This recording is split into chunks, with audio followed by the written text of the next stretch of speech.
那贩毒的爸，脱衣舞的妈，精神的小妹，睿智的他，就这么一家的人，竟然想要穿越国境线干毒品贸易的大买卖，那很难想象他们能成功啊。那喜剧电影《冒牌家庭》，那看这个电影名就知道了，他们其实不是一家人。老爸戴维是一个茶叶零售商，经常混迹小街小巷。儿子阿呆是他楼下的邻居，除了脑子哪都挺健康个小孩。老妈瑞秋夜店的清凉舞者，兼职软件硬化软化工程师。那女儿凯西无家可归的小太妹，本来和他们没什么瓜葛，但这事儿得从她说起。凯西被小混混们欺负，正好被阿呆给看到了。没有头脑四肢不发达的他，就打算去英雄救美。结果碰巧戴维刚刚回来，看到邻居小孩被欺负了，他就冒充警察帮他们解围。那几句话就给小混混们忽悠住了。但阿呆这小子打小就实诚。No, he's not a cop. He's actually really cool. He's a drug dealer. 那这下可好，戴维被混混们前后夹击，包里的茶叶被抢了个精光，就连老板的货款都被抢了。戴维以为自己死定了，但老板给了他次机会，让他去墨西哥运一箱货回来，不仅能抵消丢失的货款，还会给他10万块的运费。那一箱货10万块，戴维感觉自己中了头彩。但这国际贸易得怎么做呀？正犯愁的时候，突然一辆房车出现，让他的小脑2次发育了。只见警察和他们谈笑风生，还热心的给他们指路。没错，戴维也可以假装家庭旅游，那便宜儿子就让阿呆来当。至于妻子的人选，他找到了瑞秋，给他1万块，让他假装人妻，但瑞秋没同意。那2个大老爷们肯定是不行，要不就再找个便宜女儿吧。那转头就找到了小太妹，但小太妹表示，你们这个行当太危险，除非你给我1000。Yeah, it's cool. 戴维给了他俩一点钱，让他们去改变一下形象，买点衣服什么的。Stop. Kenny, you're fine. You already look like a total dipshit.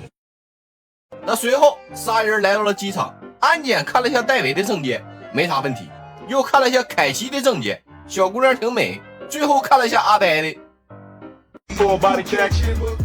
那上了飞机后，意外遇到了瑞秋。原来瑞秋和男朋友欠债跑了，还把她的存款也拿走了。如果戴维能给她3万，她可以当一回人妻。那落地后，按计划搞了个房车，来到老板说的货仓，戴维当时就傻了。那一箱货，你也没说是集装箱啊，还好房车够大，装得下。结果刚出门就被警察拦住了。警察表示，要么给我1000，要么给我特殊服务。戴维一听，这事儿好办。Rose, suck his dick. 警察赶紧打断他，说戴维肯定是误会了，他是想找个男的。但这也难不住戴维。Kenny, front and center, buddy. 阿呆懵了，说自己喜欢女人。哎呀，你不试试你怎么知道？阿呆觉得有点道理哈。一旁的警察不耐烦了，那你们到底是给我1000比索，还是要特殊服务 Pesos? 不是，你早说呀，1000比索也就80多美元，那给你100，不用找了。那接下来就要过边境了，看到前面的人因私藏茶叶被抓，戴维突然有点紧张了。那一个急刹车，头顶的茶叶意外掉落，幸好瑞秋反应快。那紧张的戴维引起了警察的注意，几个人被要求下车检查。就在警察准备上车的时候，车底下突然钻出了一帮偷渡的。就这样稀里糊涂渡过了边境。戴维刚想庆祝一下，那房车坏了，幸好遇到了刚才的老唐一家。那感谢老天，遇到了好心人呐！那谁让我是个警察呢？警察？对，缉毒警察。那开会，一家人紧急开会。瑞秋让大家别慌，只要他看住怀里的孩子，那到了修理厂，他们就会离开。结果修理厂今天休息，那好心的老唐决定再陪他们1天。唐嫂想抱一抱可爱的孩子，那瑞秋为了不让他抱，直接把孩子给撇了。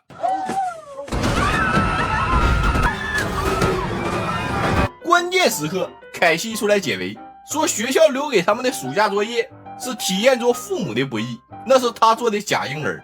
那就这么离谱的理由，老唐他们一家信了。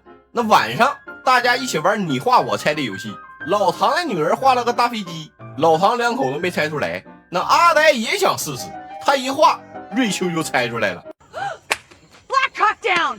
但阿呆说他画的是滑板，我不信，天王老子来了，这他妈就是黑鸡坠落，两个不被父母理解的人突然产生了共情，眼看就要变成爱情，结果 Well, good night.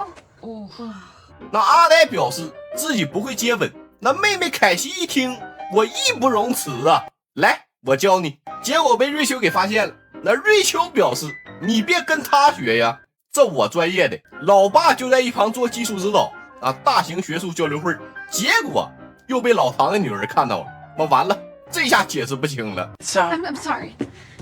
那第二天修理厂开门了，两家人也到了分开的时候，但一进修理厂，戴维就被人劫持了。原来老板让他运的货其实是另一个毒枭的，老板利用了他，想要空手套白狼。那毒枭问他们都是什么人，戴维说了实话，那他就是个小零售商，女儿是个小太妹，儿子是个小傻子，老婆是个脱衣舞娘。哎，毒枭突然有兴趣了，那怎么证明你说的是真的？那瑞秋现场来了一段，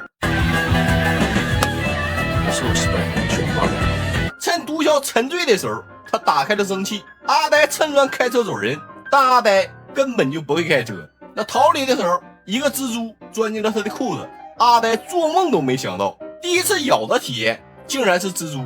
那这个画面怎么形容呢？用大腿夹住了一个篮球。那没办法，只能带他去医院。戴维给老板打了电话啊，除非你再给我50万，不然我一步都不会走。老板同意了，但要求他晚上到。那戴维一听，赶紧给阿呆办出院。在众人的指责下，戴维不小心说漏了。那瑞秋一听，50万，你竟然才给我3万？那3万，我只有1000呢。you guys are getting paid? 那因为分赃不均，团队散伙了，戴维只能一个人上路。但突然他感觉到了孤独，于是他又返回来了，决定这50万大家平分。那不知不觉中，他们已经把假身份当成真的了。正准备出发的时候，突然碰到了老唐一家。因为之前的学术交流会啊，妹子现在不想看到阿呆。阿呆一着急说秃噜了。 David hired us to help him smuggle drugs across the border. 那似乎是验证阿呆的话，追杀的毒枭来的正是时候。好在老唐宝刀未老，但他的女儿被人挟持了。那这时候戴维站了出来，让整部电影升华了。他懂了男人的责任，懂了爸爸的责任，懂了一家之主的责任。他祈求毒枭放过家人和老唐一家，只杀掉他一个就好了。 Tell you what, I'll make a deal, okay? I kill you first, so you don't have to watch your family die. 那烟花吸引了毒枭的注意，阿呆这小子终于给力了一次。妹子被他的帅气吸引，阿呆学到的技巧终于有了用武之地。 You guess a lot better than my sister. Hey. 但别忘了，这儿还有个缉毒警呢。不过老唐表示，逮捕他们之前要拥抱一下家人。那电影的最后，戴维把货带了回来，但老板说他迟到了，不给钱。戴维笑了，那我就怕你给钱，那样我就当不成卧底了。他不仅救了老唐，还给了老唐一个大功劳。那作为证人，他们被保护了起来。看来这家人的关系还得再维持一阵子呀。经典的大圆满结局，非常好笑的一部电影，台词特别的斩金，不建议全家一起观看。那么这就到这儿吧，咱们下期见，么么哒。